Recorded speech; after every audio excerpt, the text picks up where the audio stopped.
because right now it's lacking. It's actually like off, yeah. Yeah.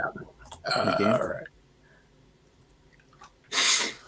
Here, have you guys heard of a show called Peacemaker? No, what's that, Alan? Well, you're a liar because we're talking about Peacemaker. No, I'm playing. What is that? Whoops. Okay, let's take it back.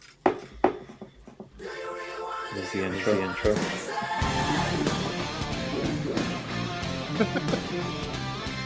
So weird.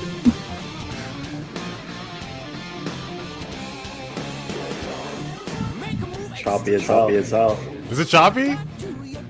And an echo. Might just abandon this then. Fuck it then. Just this weird dance number that they're all taking way too seriously. But how are you guys doing? We are live. And this is double time. All right. Let's see. We got here. Okay, question for you guys. Who would you like to see square up in a boxing match, NBA style? So we got talks of which Paul brother is it? Jake Paul versus Mike Tyson now. Have you guys heard of that? Yo, Tyson gonna knock him out. But I heard that Jake Paul has a clause where he can't knock the other person can't knock him out or something. Right? So we just recently saw former NBA player Darren Williams destroy Frank Gore. So I want to get your opinion on a boxing match you'd like to see. It could be enemies in the NBA. Like, would you like to see Chuck versus Shaq in a celebrity boxing match? JJ Redick, Chris Paul. Give me two guys you would want to see fight in the squared ring or squared circle. Yeah, Vala? Mm-hmm. I don't thinking. Do you have anybody? I just saw this man spit on Chris Paul. I just watched a whole video, and it's Rondo, yo. I feel like Rondo would fight, like, he'll knuckle up. He'll take off his gloves and fight Chris Paul. Let's put coaches I feel in like there Chris too. Paul... What's that? Let's put coaches in there too. Coaches and players. I want to see Chris Paul and Rondo.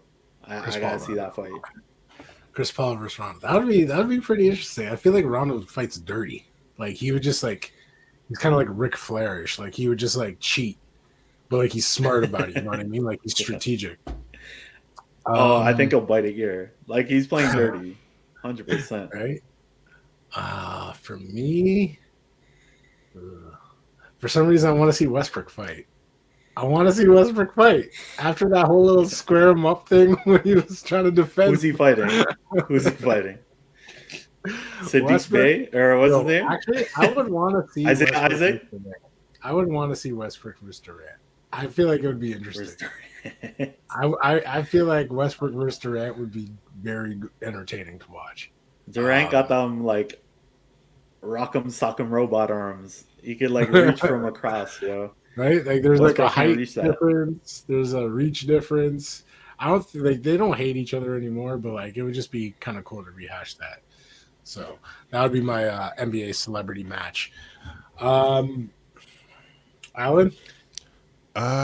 Just get Scottie Pippen and Michael Jordan in the ring. They can settle it out once and for all. Ooh, The loser can't talk shit anymore. Yeah. There you go. I also like to see like huge guys go at it. So I want to see Taco versus like Bull. I want to see like two giants go at it. It's too tall. Be fighting each other from their own like corner in the ring, guy. No one wants to see them snap what's it called? What's the ulna radius in their arms? I don't want to see that. They're too skinny. Okay. All right. Taco versus Bull. Okay. Give us your fights, guys. Again, you are tuned into the greatest. This is Below the Hardwood, episode 58. 58. And this one is called, or no, I got the episode title wrong. It's episode 59. Sorry, apologies. And it's called 59. Stock Rising. Stock Rising. Of course, I am joined by my cohorts, amigos. NWO teammates, squadron, posse, what? The Outsiders. Again, you guys can help me out. Just give me some words. Eternals. I can use to call them. There you Beyonders. go. The Beyonders. The Weekenders. All right, the Weekenders. And that, the voice you hear is of co-host Alan Shane Lewis. I'm Alan Shane Lewis. I'm on a podcast. He's on a podcast.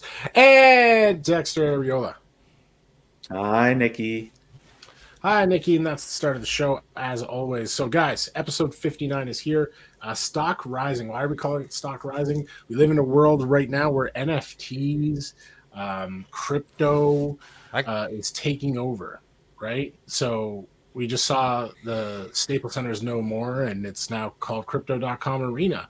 We see that's why I said we should call it this episode the NF Teams. The NF teams. Okay. I like that. We'll have that in here. When we talk You rusty. You haven't done stand-up in a while. That's smooth, baby. Let's go, Dexter. Let's go. Crypto pun right now. Crypto pun. Let's go. Hold on. Let's go. Crypto pun. Let's go. What do I got? I got nothing. Oh no! B-Rabbit was good. B-Rabbit was good. I'll get paid for this. B-Rabbit. That's the first one. I'll get paid for this. So with this, again, NFTs are a huge thing right now. You can buy digital monkeys apparently, and they're going to be worth billions of dollars in a few years. It's a scam. Did we get in on the crypto? Did you get in on the crypto rush when it first started?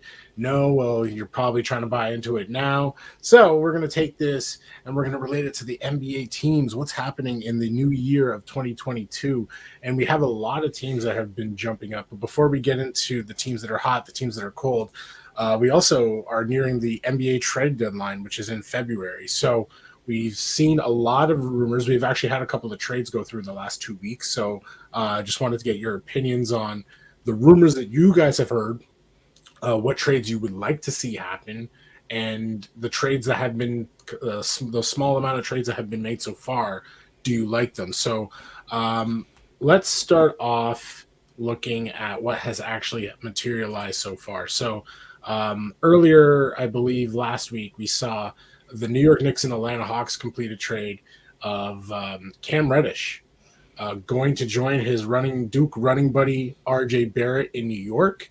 A lot of Atlanta Hawks fans were pissed because the return doesn't seem as even. They got Solomon Hill, I believe. Fortnite Kevin Knox doesn't count? Why doesn't it count? Kevin Knox does not count, apparently. Kevin Knox does not count. So we saw that trade go down.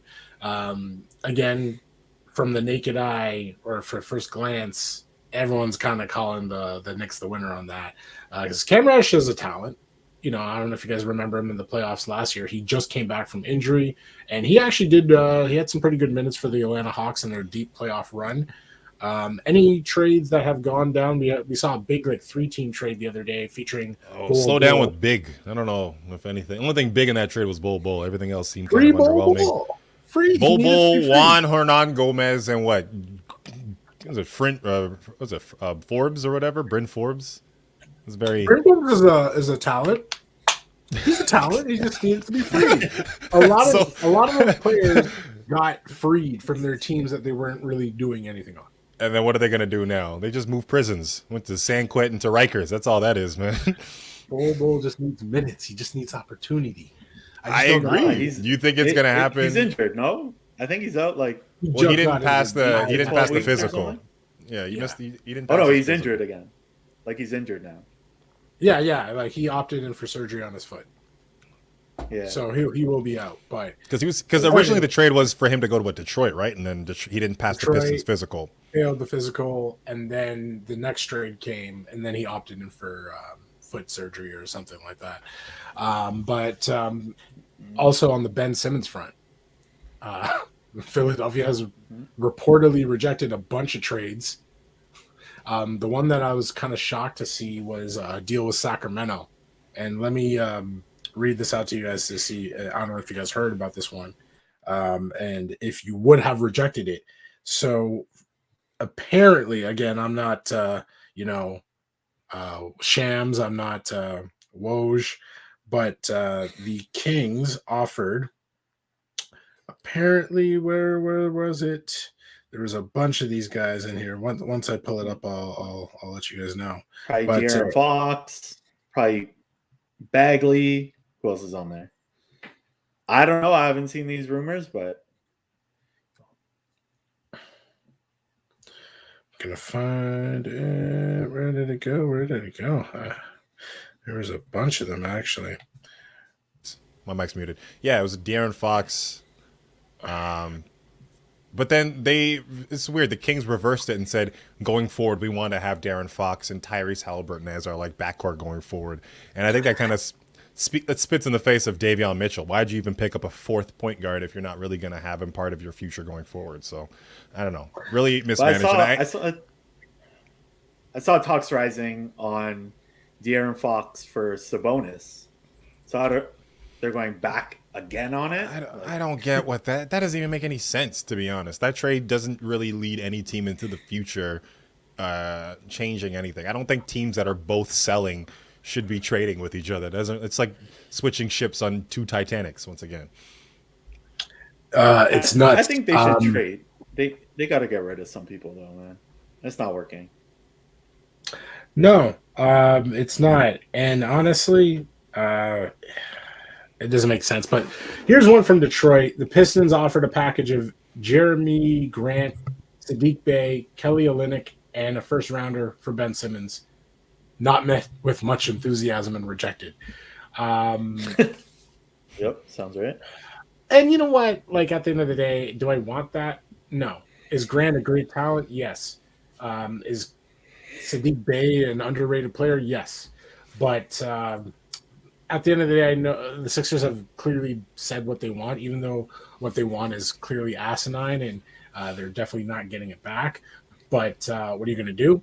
And then, the Sacramento Kings have been mentioned in a bunch of trade rumors, one around Ben Simmons, one around Domantas Sabonis, and then literally moments later go back on it and say they're building around him and Tyrese Halliburton. So the Sacramento Kings, again, weird franchise, doing it all over again. But do you feel like they could build, real quick before we jump back into other things, do you think they could build off of Tyrese and De'Aaron Fox moving forward? Not a bad backcourt. Not a bad backcourt, but what's your front court saying? What's your bench saying? Who's your coach? What's going on? There's so many different variables. They do. And I think Shaq just bought out of the team as well. He had a post on Instagram saying that he basically is no longer in their stakeholdership or front office. So Shaq's actually gone out of that situation. But that says a lot. If Shaq sells everything, Shaq's in on the ground floor of insurance, filters, fucking printer ink. He is whatever it is, he's down for. But even Shaq's nah, I don't want to have my money associated with this franchise. It's done. He probably saw something and said, "Yeah, I don't like this." Any other trades, rumors, any other trades you would want to see happen? I know Dexter, we're going to talk about this a little bit later, but there's a Raptor that you always want to see traded. So do you have any proposed trades for the Raptors? We'll talk about that later. But we'll talk about man, I still want to see Kyrie Westbrook. That's something I want to see for sure. I think the last thing I heard about Ben Simmons was that they're waiting on Harden. And Harden said he's willing not to stay he's in open. Brooklyn. And to be honest, man, I don't know. He should ideally fit in Brooklyn. He was supposed to have the ball in his hands. He was supposed to be the facilitator. And on those days where Kyrie wasn't there, he would be the scorer. Because Harden has led the league in scoring. He's led the league in assists. He's played with Kevin Durant. So ideally, this would be his best fit. But it's just not working. So I don't know if Ben Simmons is the right person, but you could get someone else. I feel I don't know. You could trade Harden. I don't think they have any plans in trading James. I think James. I don't even know if James said that. Like, was it confirmed that it actually came from him that he was open to relocating him? Like, it was even like where I read it was weird. Wow, like who says that? It's like I'm open to relocation. Like, is that Harden would say that? You don't think Harden would say that? Basically, not. This man wore a fat suit in Houston. So, like, I don't know what that means. Like, did he just slyly or subtly say, "I would like to get traded"? Like, does that mean he wants to get traded? I don't know. Like, for me, that's just that was kind of confusing. So I didn't read too much into it, but I don't think he's going to get traded this season. Like, you can't just give up on the big three already. So I want to ask you guys, what team needs a trade to take him over that like hump? Like, what team needs a trade at this deadline? I think it's Atlanta. I think Dallas. Atlanta needs to do something. There's a bunch of teams, Lakers too as well. But like, who's in dire need to trade someone? Lakers. Lakers. But can they? That's also. Yeah, you're right. Russell Westbrook's contract is fairly heavy. There's a guy named Russell Westbrook that could be traded. Oh, just waive him. No. Just waive him. Your team gets better. Even I'm not trading that. You're not trading that. Yeah, sure. Teams that need trades. There's a lot of teams that could use trades. Like, I feel like Dallas and Toronto are always one trade away. I feel like Atlanta is a decent trade away. Who else are we looking at? And like, I'm not even talking about teams that like just need a trade. I'm talking about teams that could be one or two pieces away from actually contending and like winning. That's what I mean. Yeah. Like I feel like Atlanta is one or two pieces away. Exactly. Like the last 4 or 5 years, the Raptors have always been a superstar away from a trade. Like that would pretty much change everything for them. So, and it happened. Like, right, you get Kawhi, you win the chip, and you keep the foundation of your core together for like ever since then. So the Raptors are always one trade away.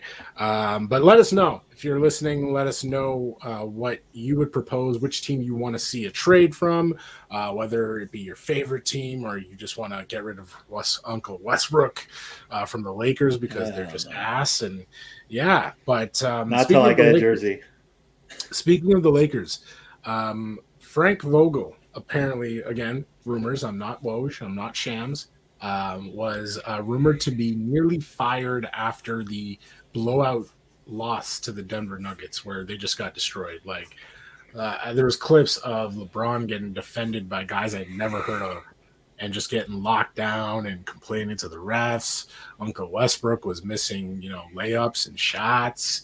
The team just looks flustered, and it's just, man, like for a team with 5 guaranteed Hall of Famers, and you're like, what, 6? Not even 6. What are they, 7th, 8th in the Western Conference playoffs right now? Fighting for a possible play-in spot, Dex? How many of those Hall of Famers are playing, Ryan? Come on, Ryan. Do you think Frank is to blame for this, or do you think he's a scapegoat? Dex. He's definitely a scapegoat, but like, what's Frank Vogel's mentality? What does he bring to coaching? Defense. And I know you might not have the clientele to bring that defense, but figure it out, man. Play zone. They should play something different. They do have clientele. Use Dwight Howard.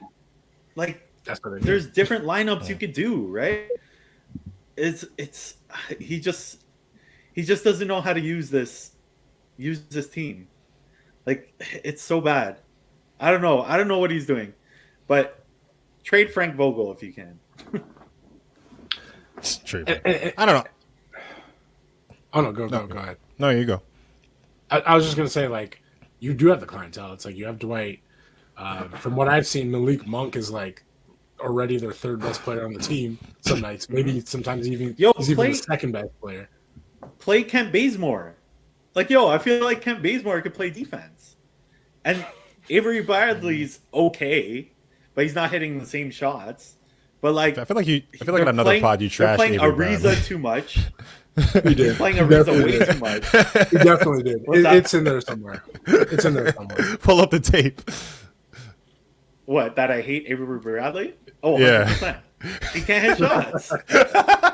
Sometimes he can't play defense. But damn it, you gotta use them. This is like just stop using Ariza. They use what's the Ariza sound way of too one much. hand clapping? Yeah. Now, as much as I want to blame like Vogel for like all these problems, like I do believe he has poor rotations. I think he's kind of hard headed in a lot of ways, and he doesn't know how to use players. And he puts like Russell Westbrook and Rajon Rondo on at the same time. When it's like that's not how you play a team that's led by LeBron James. You need to surround that person with shooters. So I don't know how Rob Pelinka and like Jeannie Buss are going to be talking about. It's Frank Vogel's fault. It's like you guys put this team together. You guys put one of the oldest teams in the NBA together. And we're talking about, injuries too. This is a kind of a weird season. LeBron and Anthony Davis only played like 15 games together this entire season. So there's no consistency. There's no congruity. They can't really kind of get a kind of a motion going. And to say that, we're going by a game by game basis to a coach about like, even if it's not true, like somehow that leaked, that got out there. I don't want to coach a fucking team that at any point in time I can get fired. That doesn't help the team at all. That doesn't help for like the players in the locker room to respect a coach that could, at any point in time get fired. Like it's a weird kind of thing to put out there and kind of fucks with the energy of like what the team's trying to do and trying to win. Like it's not conducive to a winning environment. So I think this entire season, it should be the problem really is the Lakers front office. The Lakers front office did a disservice to the fans, did a disservice to the players and to the city of LA and Crypto.com Arena at the same time. Crypto.com Arena. Honestly, doesn't even sound fun to say. Are we surprised anymore that when you're on a LeBron James-led team that the coach is being talked of being fired? Everywhere this man has gone, the coach is supposed to get fired.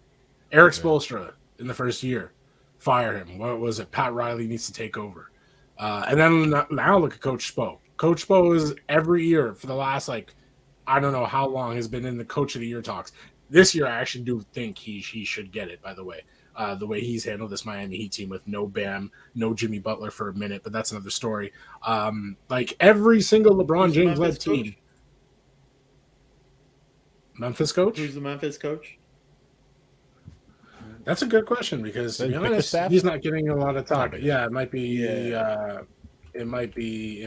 But just in regard, Just in regards to LeBron James, it seems like this happens. Like the coach has to understand. Like once you take that should be written in the contract. You are leading a LeBron James led team. You're gonna have to deal with scrutiny and all this BS for the next year and a half or how long until we fire you. So I don't know if again, I don't watch enough Laker games to be honest to see their lineups, but from what I hear on Twitter and what I hear from Laker fans is that the rotations don't really make sense. He's not really making adjustments. The regular I need to fire the coach stuff, right? And Dexter, you just said it. You just said Bazemore's not getting minutes, Dwight Howard's not getting minutes. So what is he? Is it him, or is it just the players are just lacking? Because when I watch Laker games, to be honest, it's always in the last couple minutes where I see Westbrook missing shots or just turnovers or just everyone just kind of panicking and it just doesn't make any sense. So it's I don't know if it's the coach or if it's just the players. It's a lot of things. It's all of it. Yes, the answer is yes to what you said. It's the coach, it's the players, it's the front office. But I don't think you should, put all the blame on one person. I don't think that's going to fix everything. I think Ty Lue would probably been a better coach than Frank Vogel, and I think that's LeBron James's first choice. And yeah, can you name a write up or a play or anything specific coaching wise to Frank Vogel? Can you assign anything? No, not really. But is it his fault that they're struggling? Yeah, but no. It's not all his fault. Also, that thing with the Kings started playing that song every time Russell Westbrook missed a shot. Hilarious. So funny. It's ice cold player of the game. It's hilarious. We're talking about the Kings. Come on. What are the Kings? It's we won once. Let's bring it back. Objectively, that's funny, all right? Objectively, that's funny. They have not been in the playoffs. I didn't ask you that. I said objectively. I said objectively, is that not funny?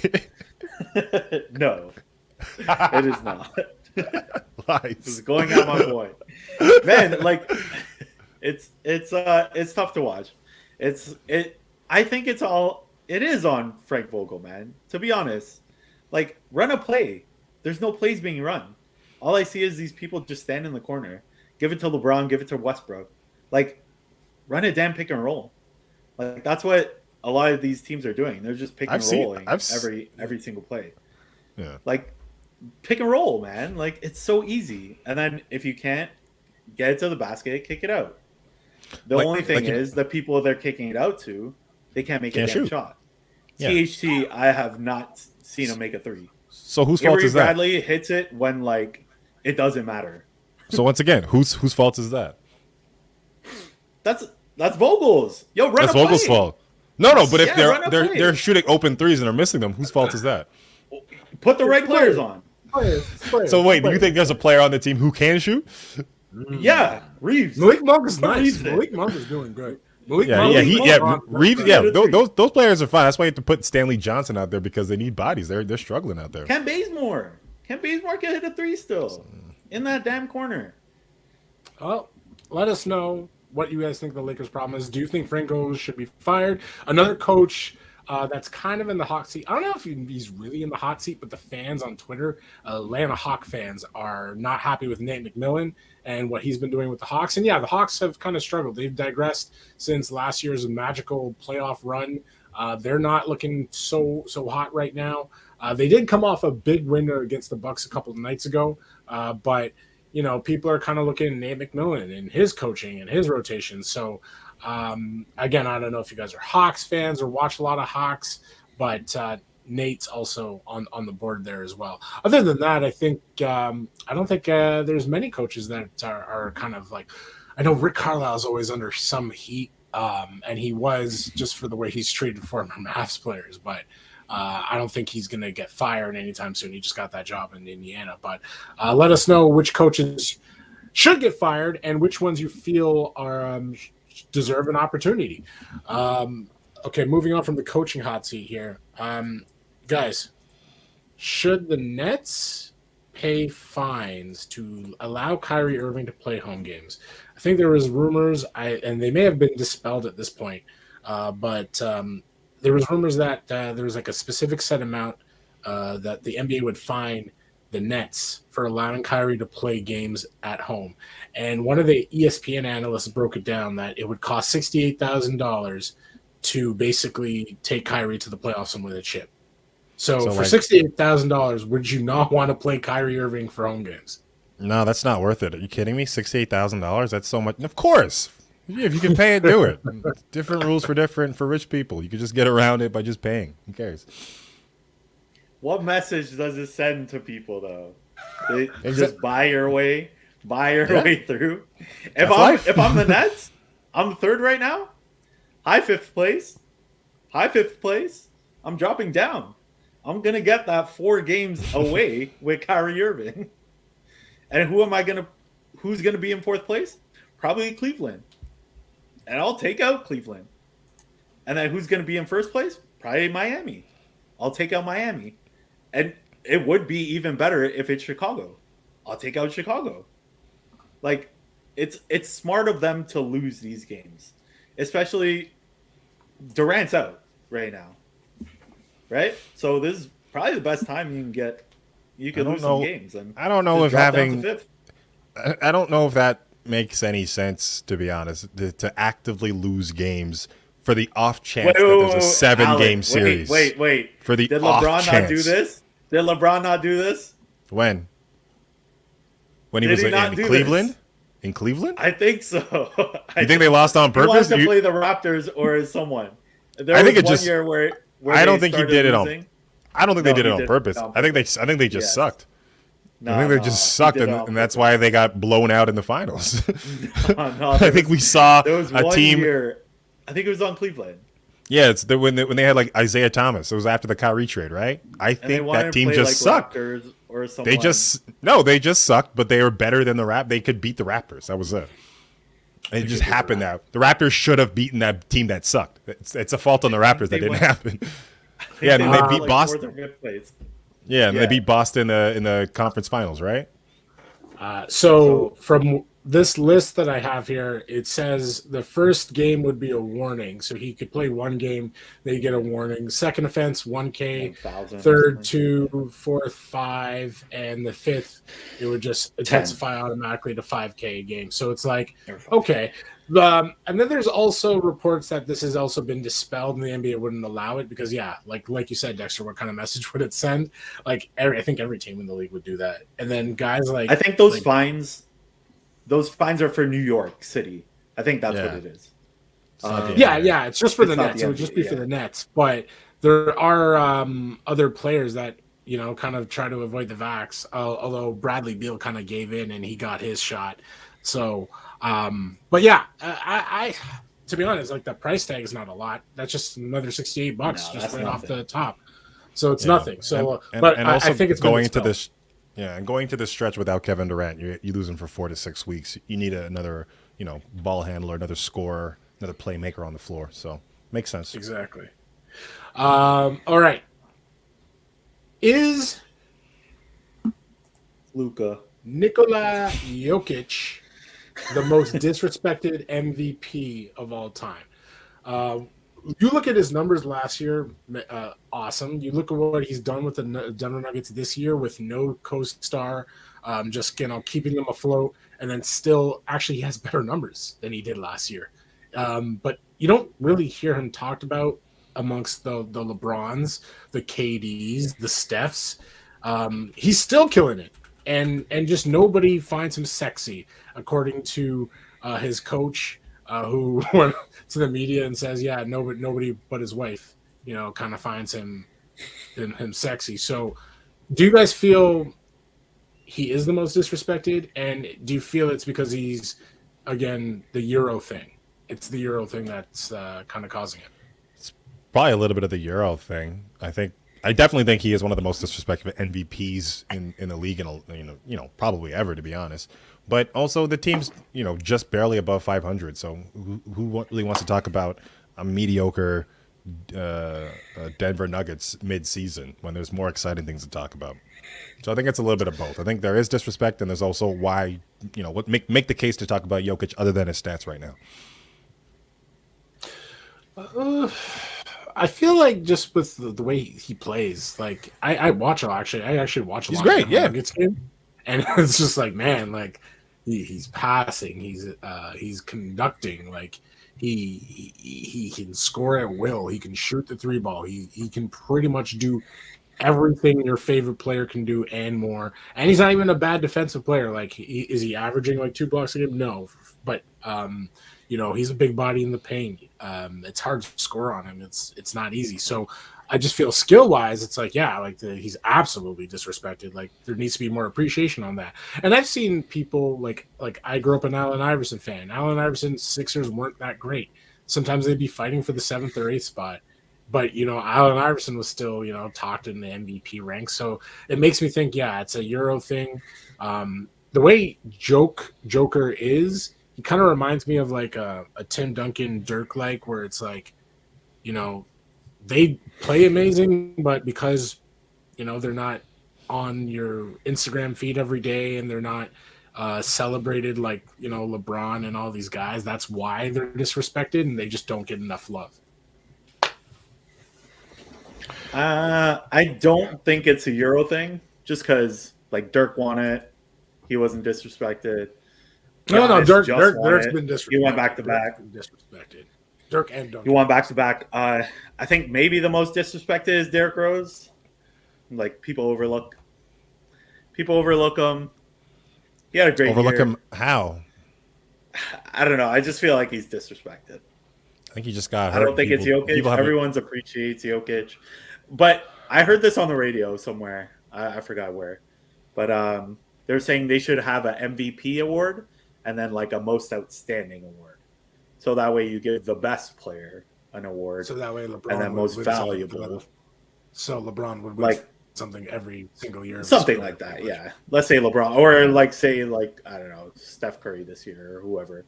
But most valuable would be like Chris Paul. You know what I mean? So there would be 2 different awards. That's how I feel like maybe they should go. I kind of agree with that point. But I don't hate it. Most disrespected, yeah, I'll say Derrick Rose just to be different. But why Derrick Rose? I don't think anyone disrespected Derrick Rose in his prime. No. Yeah. Adidas did not disrespect Derrick Rose. But like They gave him the bag. after that, After like, he got injured, when he wasn't producing as much. Yeah. Derrick Rose They got the bag. disrespected him. How's that disrespect though? That's a They short sent him to memory. the bench. Look at him. I think it's a short-term memory. I definitely think that this new school era of people don't really have the same reverence for Derrick Rose that we did. People who watched him, but I don't think he's disrespected. I think he's just forgotten. I think also people say Which I like guess could be. He shouldn't have got that MVP either, right? Oh no, he shouldn't have. But Like Jokic deserved that MVP last year. Yeah. No, he didn't deserve an year- MVP. They got bored of LeBron, but that's okay though. But I'm saying last year, like Jokic was clear, right? Clear cut, right? Yeah. MVP. Yeah. That year, Derrick For me, yeah. Rose For me, yeah. shouldn't have. He shouldn't have won it. Yeah, I it's funny you say like Chris Paul's probably the MVP of the season. I don't like I'm just right now just kind of googling just quickly to see like mid-season awards, and most of them have Nikola Jokic and it's like Giannis. It's between those two, right? Yeah. So I think they're just kind of saying it because that's the thing. Like Giannis Giannis is doing great. He's not winning without. I know, but he's not winning without Drew Holiday. Like Drew Holiday's. Well, he's back right now, I and think they're he was- slapping yeah, he's back. the Grizz. So That's what I mean. Like I think he's not more valuable, but he's valuable as well, right? yeah, no. All right. Let us know again. Who is your most disrespected MVP? Is it Jokic or Derrick Rose? Karl Malone. Karl Malone. No, Karl Malone got love. I just think he's disrespected because they just never. No, won I the think chip. I think Jordan disrespected him after he won it. prevented apparently the stopper. Going from one person who actually is being discussed as a possible MVP, Kendrick Perkins went on. Well, he's been on this apparently for a minute, saying that he feels Ja Morant should be in MVP conversations. Ja Morant has actually brought the Memphis Grizzlies to third place in the West. Like, it's nuts. And I don't even want to say it's Ja Morant. Let's talk about the Memphis Grizzlies, because when Ja was out for like a month, they actually were winning games and they kept themselves afloat. Mm-hmm. Yeah. They're like 11-2 without him. Exactly. When he came back, they jumped up all the way, and they're now top 3 in the West that nobody saw coming. Like, I remember seeing their offseason moves, and I was wondering, I'm like, why did they do that? Like, JV was a double-double beast. Like, JV was nice for them. Like, I just felt they were building on that. They were coming. And then, they did the trade for Steven Adams. And, like, I like Steven Adams. Don't get me wrong. Steven Adams, for me, is a god. This man picked up a grown man. He picked up and moved him. I thought that was a baby. I thought he picked up a small child that was lost. I was a grown man, you say. My goodness. Man on him. Yeah, no, I get. Everyone loves Steven Adams. Yeah. I get why they kind of moved Steven Adams for Valanciunas. You have to play the ball through Valanciunas. That slows the game down. And Valanciunas defensively isn't there. If you want to win games on the offensive end, you got to win games on the defensive end. And Steve Adams does that. He knows his role, gets his boards. Better playmaker too than JV. He sees it. He passes the ball. He moves around. He just knows where to move. He knows where to be. And you know what? I think this is one of those few times where both teams, I think the Pelicans and the Grizzlies will both say they won that trade, because you want someone who's more offensively gifted than a Steven Adams. You want somebody who's going to go back to the basket and score some buckets. Jackson Hayes is not doing much right now, so it made sense for that.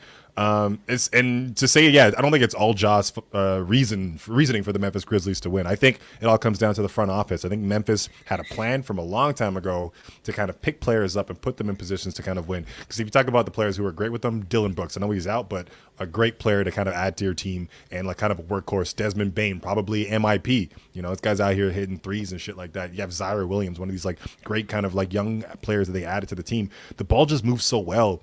Even Kyle Anderson, what's his slow? What's his name? His nickname? I don't know his nicknames. Slow-mo or something like that. Slow-mo. But I do think it's a testament to Ja Morant's kind of composure to be a leader in this kind of moment. I definitely think that's great. You're seeing a guy out there right now who's leading a team who doesn't even shoot threes. He's a point guard, doesn't shoot threes. So I think it's great. So, no, happy for Memphis. No, for sure. The Grizz. Fuck Memphis Grizzlies, man. Fuck these guys. That's Vancouver. That's Vancouver, man. We gotta rate the Grizzlies. Shout out to Ja Morant. I called this last year. Not gonna lie. He's clutch, man. He's that dude. But also Triple J. I don't think we talked about him. Jaren Jackson, man. He's playing really well. He had a couple bad games, but he's been playing really, really well. They just complement each other, and getting Steven Adams like that frees up Triple J, right? Instead of running through the ball through JV. So we talk about how the Memphis Grizzlies are rising, their stock is rising. You'd say NFT you want to buy. Well, again, look into the teams you want to buy into. But a comparison that was going down last week when the Mavs faced the Memphis Grizzlies, where people were basically willing to say Ja Morant was better than Luka. So I want to hear from you guys. Who would you start your franchise with? Would you take Ja Morant or Luka Doncic to start your franchise? We'll start with Dexter first. Let's get the hate out of the way. I gotta take Ja Rule Morant, bro. I gotta take him. I like the athleticism, and I think he knows when to. I hate to say it, but Westbrook decision making, like he knows when to shoot. He knows when to take it to the rim. He could spread you out. It's just, and he brings the highlight plays. Like shout out Ja Morant, man. Like I love this dude. He's probably my third favorite player. Wait, so who's number Westbrook 2? and Clay. I love to see Clay. Shout out to Clay. Maybe we might talk about him, but Ja Morant, man, he's that dude, man. Okay, all right. Just the highlight plays, man. Just Allen. nasty. Luka or Ja to start your franchise? I'll answer this fake question. This question is give Luka a compliment. This is all this is. I know it. But no, it's not. Yeah, it is. It totally is. They played the Memphis Grizzlies last week. But I will say this. Luka, I will give it to Luka. I just think Luka's a more seasoned player, and the fact that he can stroke threes, has control, just a type of player that you could just put in on any team and could probably take over. I just want to free him. I just want to free Luka, or at least bring him some help, because I don't know what's going on in the Maverick land. Maverick. Look at Maverick land, because Maverick land is actually really good right now. Now, you had a good 9-1, but do you think this is going to lead to anything past the second round exit? Yes. Second round exit. Talk about that. But I was kind of hoping you would have taken Ja Morant, because then I would have called you a fraud. Because in my opinion, Luka is white LeBron. He is short, white, chubby LeBron. So everything LeBron's not. Ja's black Westbrook. Obviously, as the resident Mavs fan, I'm taking Luka. I don't know. It sounds like you guys didn't see that game. I'm saying Luka. I'm saying it's Luka. It's obviously Luka. Luka showed who was the boss. That's why we snapped Memphis's 10, 11 game winning streak. So that's all I'm saying. All right. I'm saying it's Luka. So I'm agreeing. I hope they meet in the first round, Ryan. I hope. And then John want to do another bet again? You want to do another bet again? Non-Clipper bet. Because I'm tired of the Mavs and the Clippers. I want the Mavs to face a non-Clipper team in the playoffs this time. They're not going to play the Clippers. Clippers don't have nobody, man. They lost.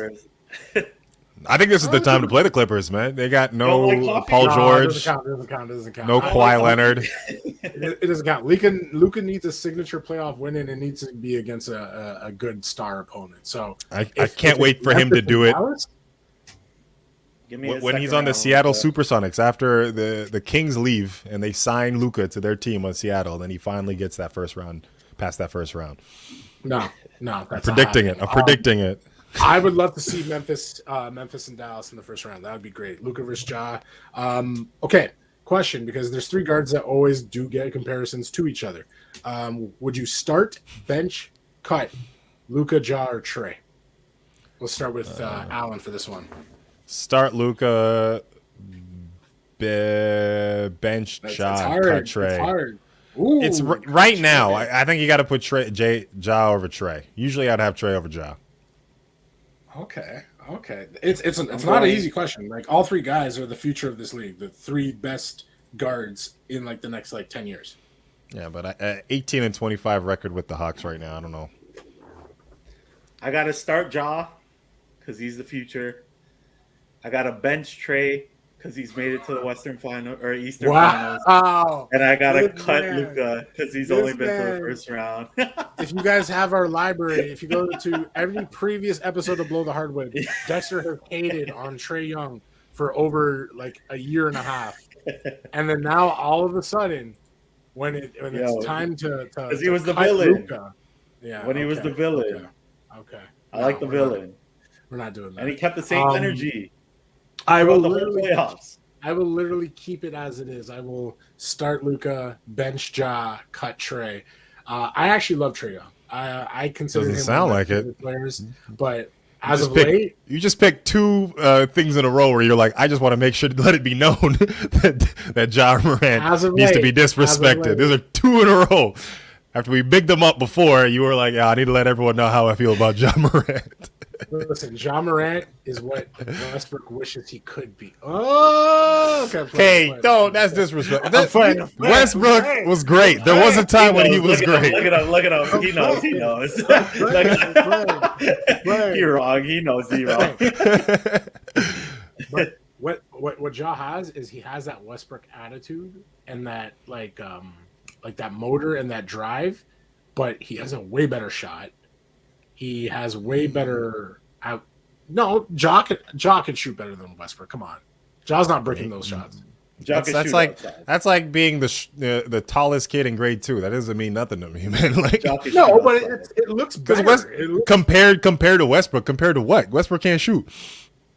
Yeah, he can. So he's Russell Westbrook with the better shot, which is partly why people hate on him. Yeah. If Westbrook had a good jumper, we wouldn't be having this. If Westbrook had Ja Morant's jumper, it'd still be a problem for Russell Westbrook. You think so? Oh yeah. That's the one thing Ja needs in his game. And the fact that he can get away with this because he's so athletic. You have to kind of play off of him a little bit. That gives him that 1 second to kind of think about his jumper. He can shoot. Because he still shoots it from his chest. He can shoot from outside. And he's clutch. He's clutch too. Like with the game on the line, am I trusting Westbrook or am I trusting Ja? I'm definitely trusting Ja. To what? For a 3 or to make the right play? 3 and right play. Either one. Right play, probably Ja, yeah. But it's still that's what he's saying. Still. I seen Westbrook do it. Before. Go check out them highlights. Maybe like 6 years ago. Check out the catalog. Okay. And a guy who's also brought into that same, grouping is Zion Williamson. The only thing is we haven't seen Zion Williamson play basketball in a very long ass time. And it makes me think, will we actually see him, 1, play a game this season? And 2, is he even going to play for the Pelicans again? I know that seems crazy, but for me, I feel like he was already kind of like mentally checked out before the injuries. So I feel like we're not going to see him play this season. And then 2, I feel like his time in New Orleans is going to be done by next season at most. Alan, do you feel? I don't know. Here's a question for you too. Who's going to play first, Ben Simmons or Zion Williamson? Would you do that trade? Would you do for that either trade? of them? For each other?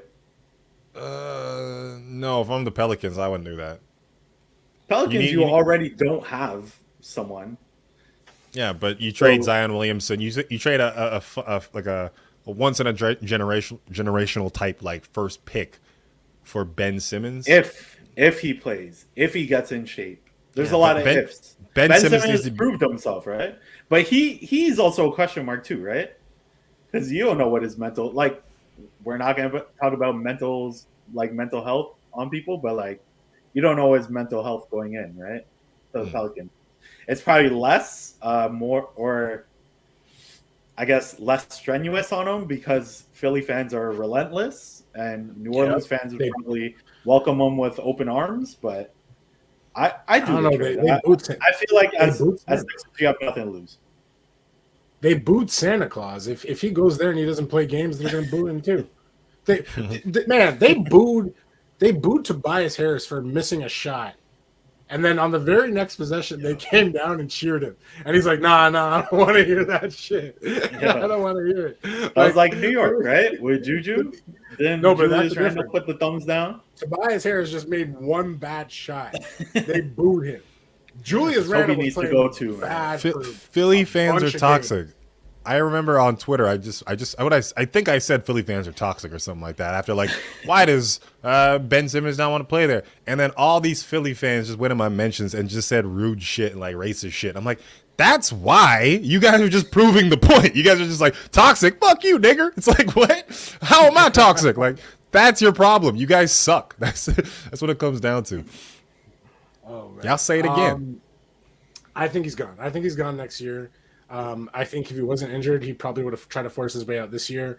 It all started last year when, the playing in the Garden, he was, getting all emotional in the press conference saying, yeah, if I wasn't drafted in New Orleans, I'd love to play here, And like the cards are kind of aligning, right? Like, look, Cam Reddish just went to New York.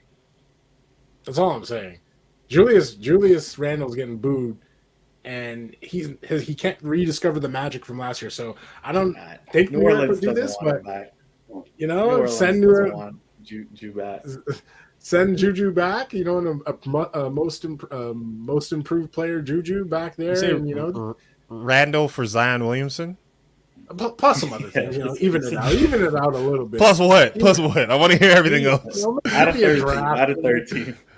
Whatever in doubt, out of 13. I think the third team always wins. Third team, fourth team, new president. What else, man? Whatever my traits sound weird, out of 13. So again, continuing on the stock conversation, a player that is having, I think this is a career year for him. Miles Bridges. Are we Miles Bridges fans in here? Charlotte Hornets playoff team possibly this year. I think they will be, to be honest. But, obviously LaMelo Ball gets a lot of the talk. But if you actually watch Charlotte Hornet games, the most exciting player to watch on our team is Miles Bridges by far.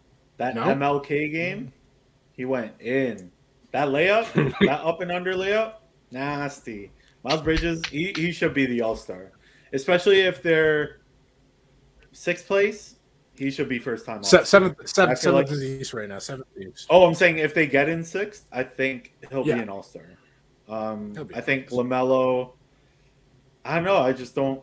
Maybe Bleacher Report isn't showing him a lot. I don't watch a lot of Charlotte games, but those are good games. I feel like Bleacher boosts him, and I feel like since they're not boosting him, he's probably not playing at an all-star level. So, but every highlight I see is Miles Bridges. He should be an all-star, man.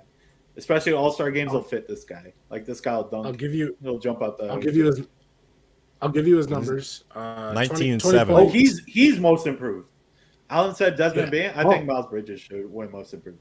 You get up there, yeah. 27 and 4 basically. He had 20 points, 7 rebounds, 4 assists, just under 4 assists. But he was last year. He was averaging 13 points, so he jumped 7 points. That calls for. And he might be an all-star. That calls for MIP, I think. Yeah.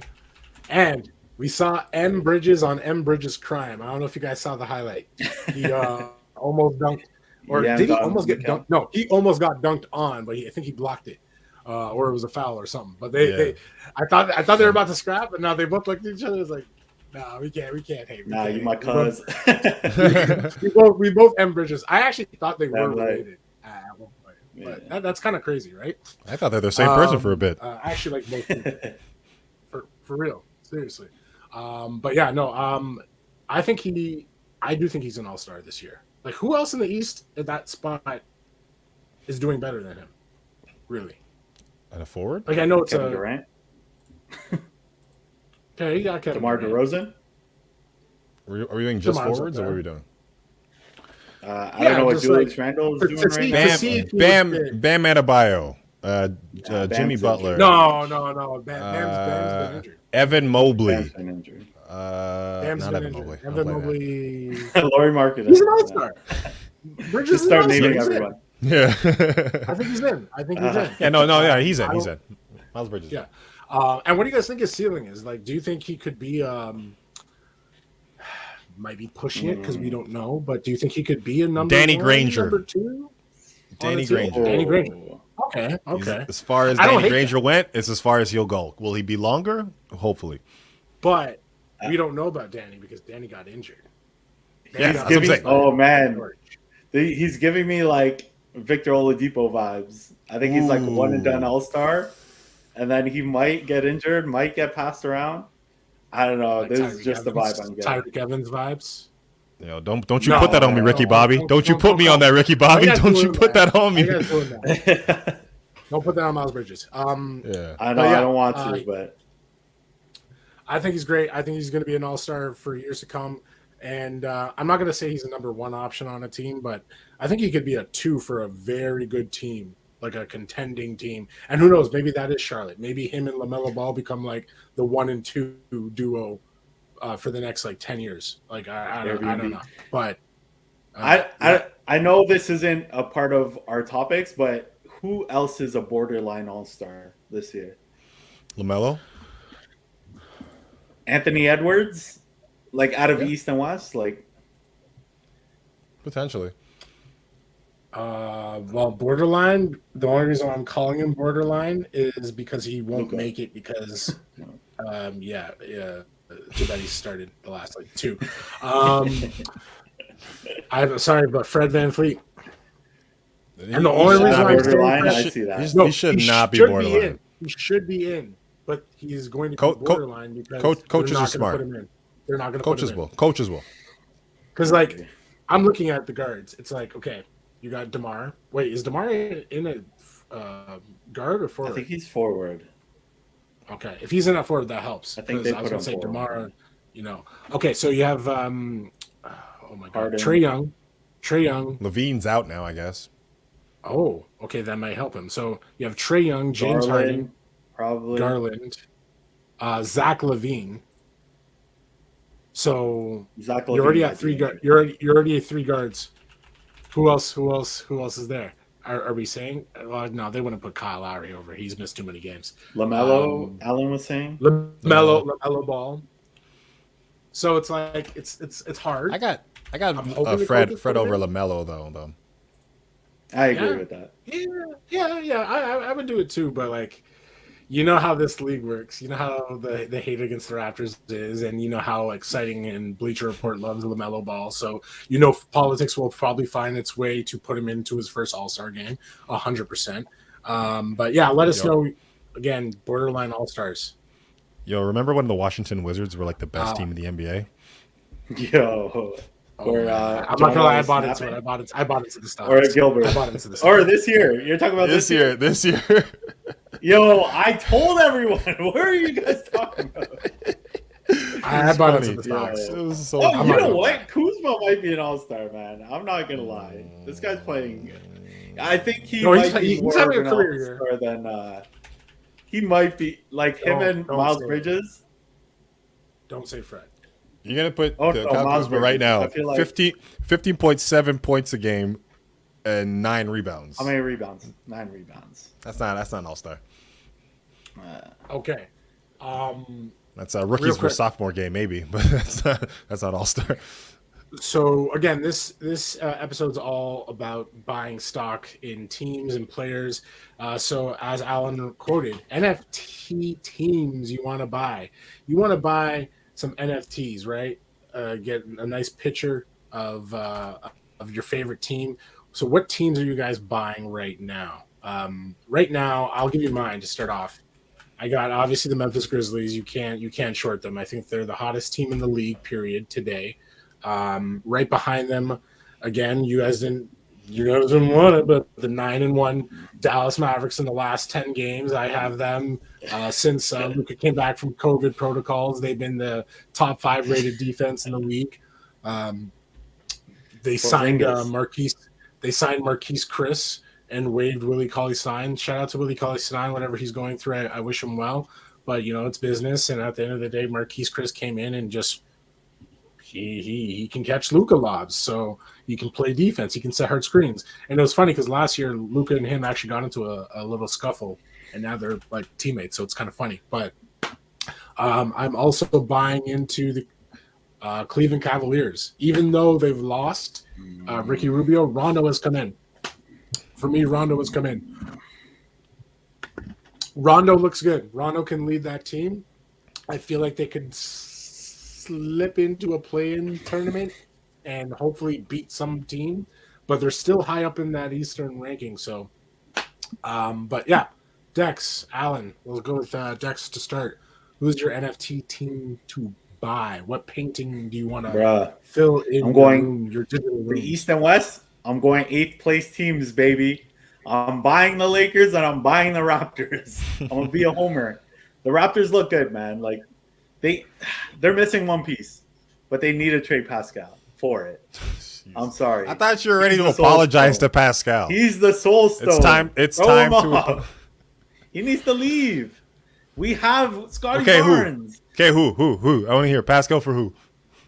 Tobias Harris. I'll take him right now. Oh God. Tobias Harris and Ben Simmons. I'll take them both. Yeah, Philly's no. I'll take Sabonis. We need rebounding. Actually, we need a center. Do it to include OG in 2 draft picks, maybe. Oh God. Yeah, maybe. I'm telling you, they do it. But that would be stupid. And the Lakers, obviously, they just need to catch their stride. So I'm buying those 2 teams. That's horrible. I agree with Dexter, and I'm buying those teams because I feel like consistency has kept those teams from achieving their true potential. I think if they actually had the pieces and the players throughout the whole season, they would achieve way more. And also, if any of these teams make a trade by the deadline, something can actually change their entire, future, and they can both end up in the top 4 spots in East and West. But the teams that I want to buy the Hornets and the 76ers. I think those 2 teams are solid teams led by a really good, just leaders. Don't say coach. Don't say coach. I was going to say coach. I pulled it back because Joel Embiid right now is on a tear. He's great. Had a monster night tonight. And then also when you talk about the Hornets, LaMelo and Miles Bridges is priced. It's worth the price of the admission right there. I think you have a Magic Johnson style point guard who's not afraid to throw the ball into like crazy coverage to get an amazing pass, and you have Miles Bridges, a player who's on the come up right now. So both those teams I feel like are doing great, and I want to buy in on that now. Get on the ground floor. All right. Yeah. No, Charlotte is the team to buy in on. Honestly, they're gonna have if that franchise keeps handling things the way they are, LaMelo and Miles will be, the next 1 and 2 duo to watch for like years to come. Not a bad group. To sell, who would we be selling right now? For me, I'm not saying the Bulls. I feel like the Bulls just got injured. COVID. Oh, Ryan. They need. I was gonna pick the Bulls. They need. No, I'm not picking the Bulls. I just think they just had a kind of a little bit of a bad stretch. They will get healthy again. I think they're missing Caruso, and he's a big part. Like as much as people don't think it, he is a big part of that team. Levine. So Williams. Once they get healthy again, Derek Jones Jr. Once they get healthy again, they'll go back. So I'm not going to sell on them. You just got to hold it.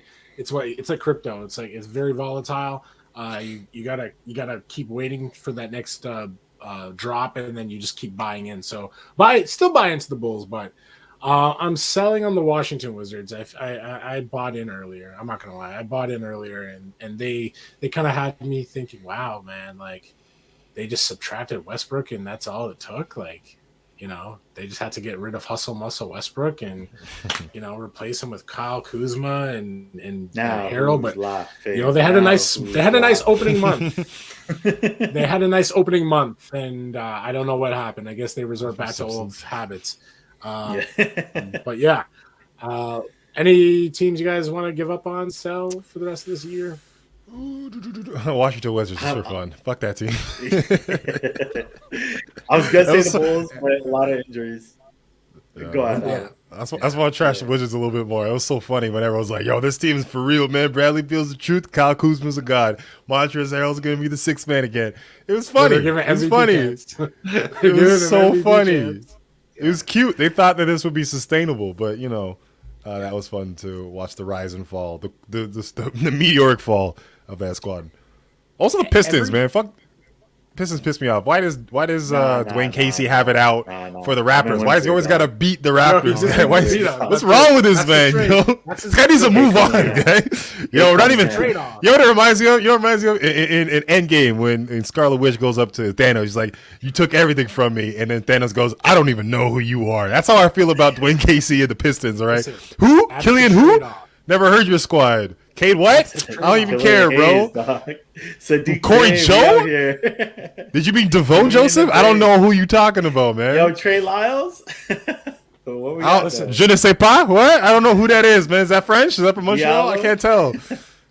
Listen, that was the trade-off. We win the ring. Yo, beat us in the regular season. I don't care. Yeah, Nick Nurse take us was out. like, Takes it let me so take the ring. personally. Take us and out. you can win every regular season game. I don't care. That was the trade-off. So, you know what? Nick Nurse would probably take that every time down. Let me lose the pointless regular season games to you. Let us know your teams to sell, buy. Which NFTs are you hanging on to? Also, guys, Blazers, man. yeah. Sad.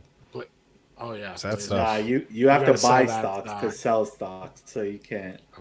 No one bought Yeah. stocks in the Blazers. No, I bought the Blazers. I always buy the Blazers. I like Dame, man. And if we're going that way, I feel like the Clippers will sell too. I think they're done.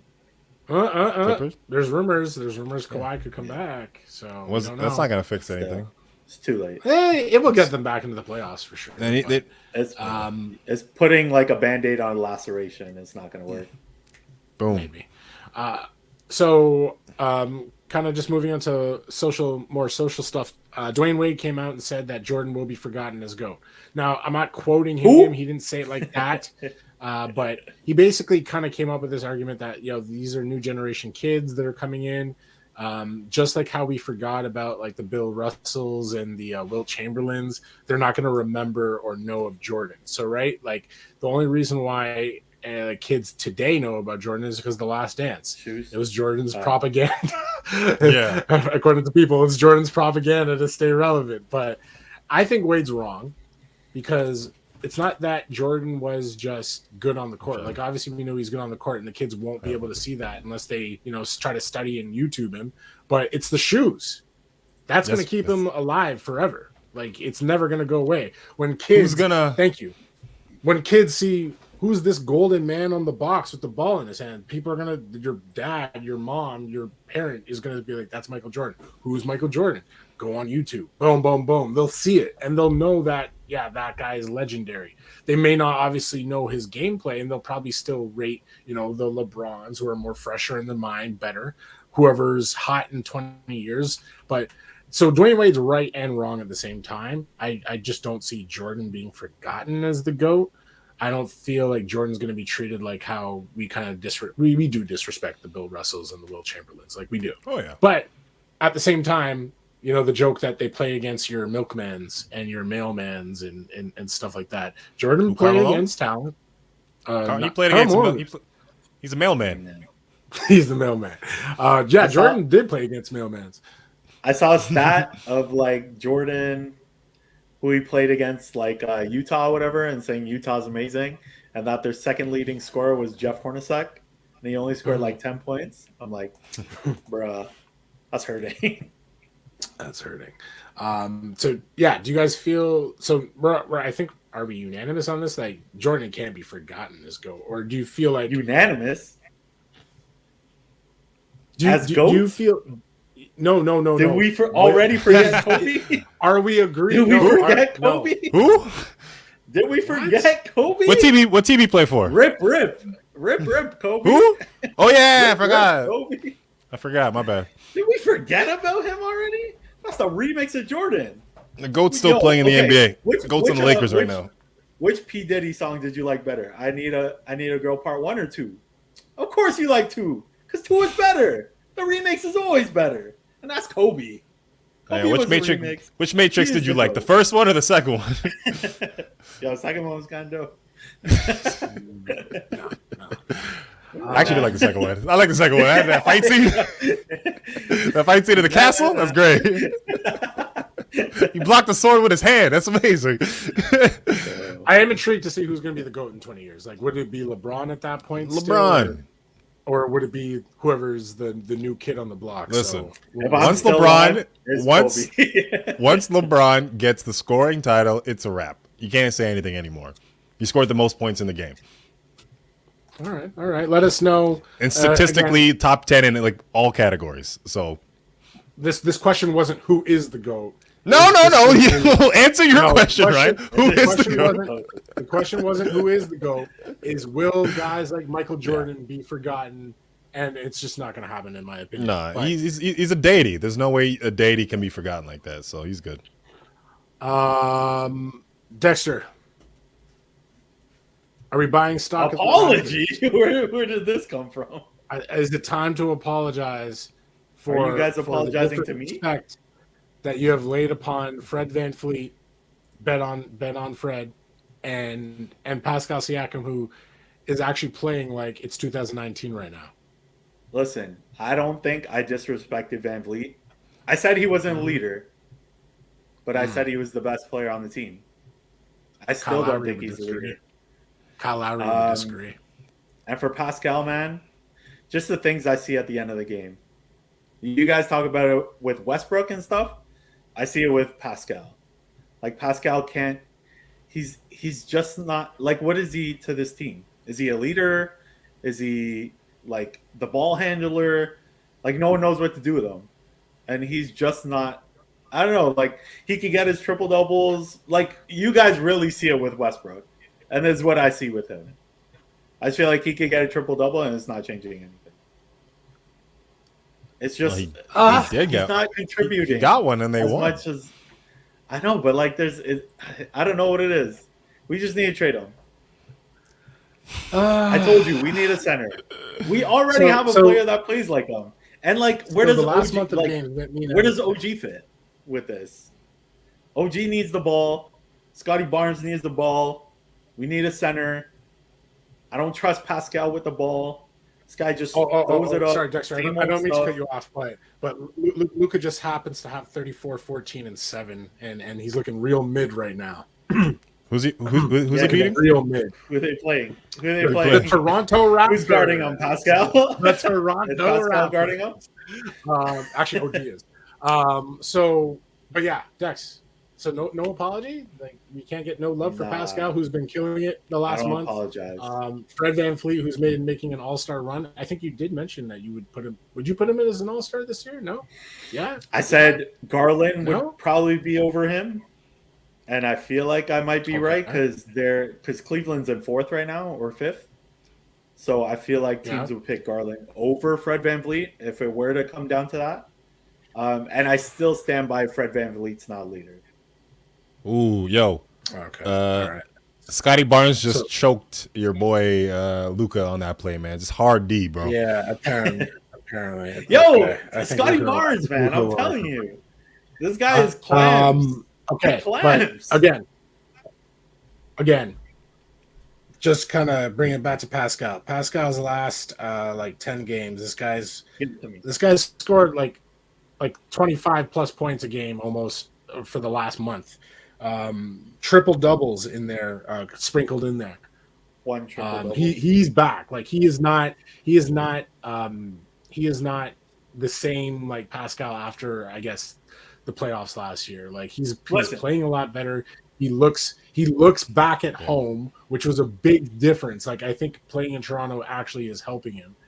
Playing in cities, playing in crowds is actually good for him. So I'm just happy to see him like back to somewhat normal. So again, I don't have to continue the hate. I don't personally hate Pascal, but I feel like you do. He plays only 3 quarters. Once it comes to that 4th quarter, I don't know what happens. He's just something changes. Maybe he uses all his energy in the first 3 quarters, and then he can't make layups. He can't make free throws at the end. He can't dribble. He can't play defense at the end. Like, yo, spread it out. All right. Well, since you won't give me an apology, let's talk this. Alan mentioned it earlier. The Kings have get banned from doing the ice cold player of the game. Anytime Russell Westbrook would touch the ball and brick a shot, the Kings would have his little picture up there and cold as ice playing in the background. And I guess it hurt Westbrook's feelings because they got caught by the NBA and were told to stop doing it. So also there's a ton of great Russell Westbrook and LeBron memes online if you guys are on social media.